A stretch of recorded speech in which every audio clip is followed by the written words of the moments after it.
Hozir senda barcha narsa bor. Yumshoq yostiq, yopiq eshik, xavfsiz uy. Nega uxlasang ham charchoq ketmaydi? Bunday sharoit oldin bo'lmagan.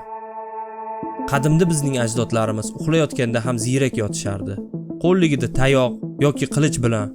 Chunki har kecha xavf bor edi. Yovvoyi hayvonlar, qaroqchilar yoki urush, navbatchilar bo'lsa ham miya uxlash, demak xavfsiz qolish degan signalni berardi. 21-asr, 2025-yil plastik erasidamiz. Yuqori texnologiyalar. Holat o'sha faqat stil o'zgargan. Endi eski xavf ketib, uni o'rnini yengillar egalladi. Ertangi kunga umidsizlik, yopilmagan qarzdorliklar, ipoteka, arenda va hokazo. Ulgura olmaslik hissi, yengil yoki og'ir depressiv holat. Ichimizdagi potensial va ambitsiyalarni ro'yobga chiqara olmaganimizdagi alamlar.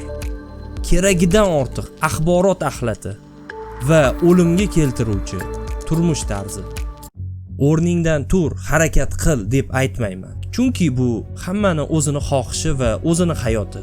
Va bu motivatsion kanal emas, faqat ishlaydigan metodlar beraman.